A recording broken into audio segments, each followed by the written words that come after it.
the ultimate fitness dashboard. My software team, I gave them the task of putting together something that you might be using or consider using as an app on your phone. Now, it won't be what you see here on the screen. That's not what I mean. I've put together a mock-up of what might be, you might be a person who uses a Fitbit. You might be a person who uses a Garmin watch. You might be a person who uses an Apple watch. You might be a person who uses a Samsung watch. And you might be a person that uses a variation of the tens of thousands of different popular fitness applications that are supposed to help you improve your longevity. I'm about to walk you through this screen here and what this data means. I'm going to ask you some questions. And you and I can't have a one-to-one dialogue, but you can answer in the comments in the video if you like, as I ask these questions. And I'm very interested to see what level of expertise people have got as they watch this video. And pop into the comments in the video here on the channel about answering the different questions if you have an answer, because I'm very interested in having a back and forth dialogue with people, and that's the way that I can do it. So I'll propose some questions about this and see whether or not you might agree with me, you might disagree with me as I break down what might be some of these elements. They're inside the fitness applications you're either using already, or if you're first time into wanting to improve your lifespan, extend your health span so that you don't get sick as easily, you're not on as much medication, all those different things. You can function normally as you get older. Like that's what I want to do from 60 to 80, 80 to 100. I want to continue to function well, just like I do now at 59 as I record this. So let's take into this and ask the first question. Here's a heart rate graph. Now, I'm got the software team to make this heart rate graph related to my age. So you see up here where I've got the mouse in the corner, the numbers are changing: 144 beats a minute, 138 beats a minute, 126, and it's going faster than I'm saying it. And the percentage of maximum is changing. For those of you who don't know, your percentage of maximum heart rate, which is called your heart rate intensity, that is based on your age. And there's a formula for it. I'm not going to go into it right now. So my maximum heart rate from physical activity, the correct dose of physical activity, it's about 161 beats a minute. And if I was at, right there it's saying it's varying between 89, 86, 83, 81, 78, 82 percentage of maximum. And this is a animation. It's not a realistic heart rate graph, but it's close to, of what in real time a live exercise session might actually look like. So here's the question. Here's the first question I've got. And before I ask the question, a professor from the Norwegian University of Science Technology in the exercise physiology lab, a PhD, in fact, the PhD who leads that, Professor Ulrich Wisloff, he and I were talking about this a number of years ago, about 3 or 4 years ago now. And he put this question to me, and I'll put the same question to you. Just because you can see heart rate on a graph, on a fitness app, how does that improve your knowledge of your longevity? How do you convert that heart rate graph into the data that I was talking about before with reducing your blood panel and improving your blood panel to the point where you're at low clinical risk of complication from the major diseases we have: excess weight, catastrophic cardiovascular events, high blood sugar, and metabolic syndrome? How do you know that that heart rate graph that you see right in front of you, this is actually from an exercise session that I did? How do you know how that's impacting the data that we showed at the first part of the video? Oh, that's the question I want to leave you with. How would you know? Does that data help you improve your longevity watching that live heart rate graph? You probably get the idea of what my answer to that question already is. I say no. I'm looking at that and I'm going, yeah, I have to learn more rather than just looking at that graph. And then what about the next one where it says, this is often in people's fitness dashboards or apps, intensity, the weekly minutes. So 434 minutes out of 150. That means that if this was a real person's data, they've been doing a lot of exercise. But is it the correct dose? Is it too much? But is it the correct dose which will improve your blood panel, which will lower your clinical risk of all of the, Dr. Peter Attia on his channel calls it the 4 horsemen. Is that going to help you lower it? I would argue out of those two things, I don't know. I don't know what does, because those two pieces of information, they tell me something, and I've got a bit more background knowledge than the average person, but I have to get a lot of background knowledge to know. And that's my point. I don't want it to be too complicated. Let's look at the next one. My recovery fitness score. It's 88 out of 100. I'm ready to exercise again. Here's how I'm looking at this single biomarker, my oxygen efficiency score as measured by my VO2 max. I want to improve it for longevity purposes. I don't want to be an athlete. I don't need to know a score to tell me, am I ready to exercise again the next day?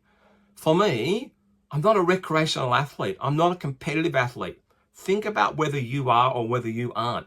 My objective with the longevity builder ecosystem, which I'll touch on and show you at the end of this video, is to be able to teach people how to improve their health status at a clinical level by using this single biomarker, your oxygen efficiency score. I don't want to get too deep into this. If I was an athlete, I might want to know that, but I'm not. How does this help? And by the way, I'm not even sure how those numbers are arrived at. I think it's something to do with heart rate variability. But once again, you need a lot of deep knowledge.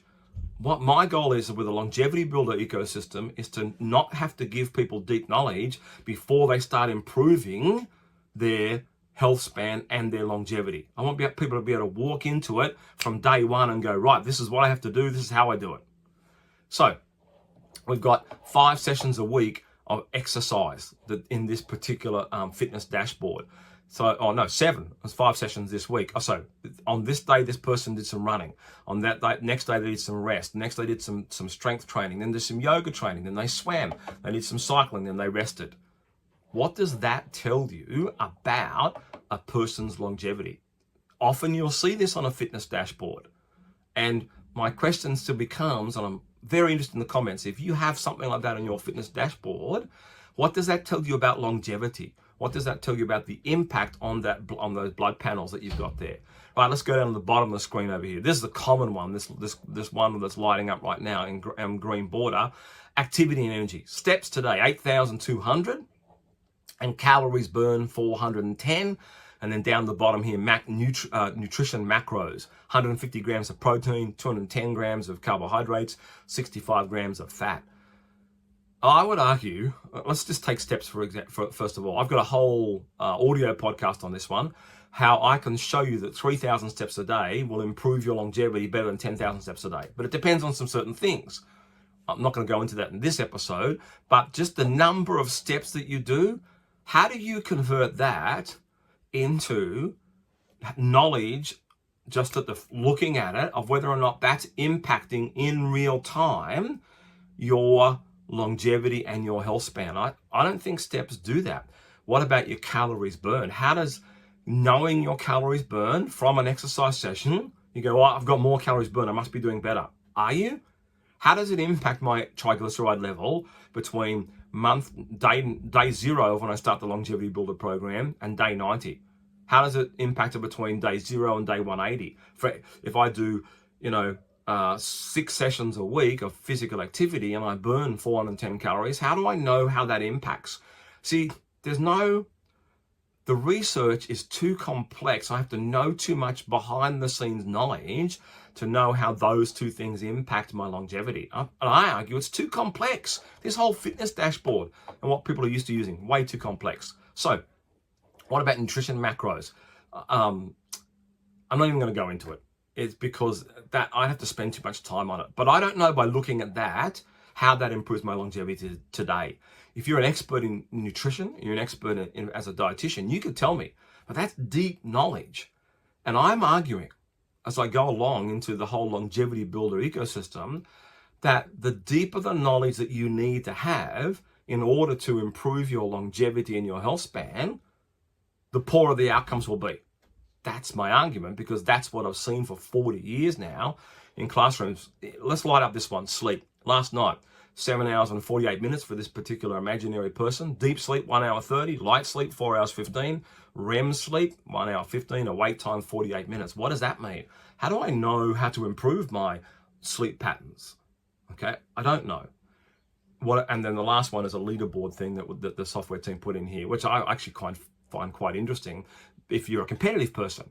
But once again, if I was in third place versus fourth place, or if I was in first place or you were in first place versus in fourth place, how do you know how much that improves your longevity? What if these people aren't doing very well? So the question I'm asking you as we look at this fitness dashboard is this. I want to share with you a longevity builder ecosystem that I'm put together with my software team and through the education work that I've been doing now for 40 years, which includes interviews and consultations with and work with more than 100 doctors, 100 PhDs over the last 4 or 5 years now, which I've been very excited about, in all those different disciplines I mentioned earlier in this particular episode. So I put this together to relate it back to the first section of the video so that we understand that this data isn't the data that you need. Well, I don't know. How do I look at these types of things that are in these traditional fitness apps, and how do I actually go ahead and determine whether or not the physical activity that I did today, what I did yesterday, and what I'll do tomorrow, and what I've got planned for the rest of the week is actually going to impact my VO2 max score because you only can increase, for those of you who are new, you don't increase that every week. It's about maybe every 12 weeks you can increase that. Once again, I'm doing this from a health perspective, not from an elite athlete perspective. So if you're a recreational athlete, my area is about being a longevity builder.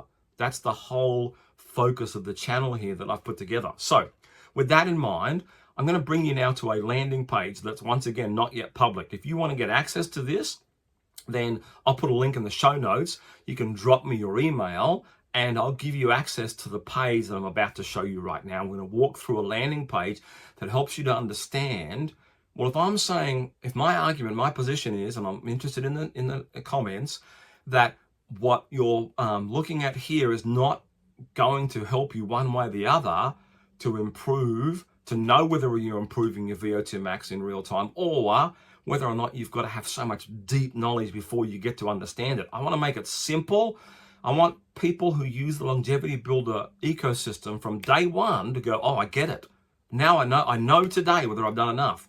I know whether I'm making incremental progress in my oxygen efficiency score, and I know how that's going to, because I've been taught how to change and improve my outcomes as far as that blood panel that I talked about at the start, which that blood panel for me was the first component, my Medicine 2.0 activity into improving my longevity. All right, everybody, let's go and look at this landing page.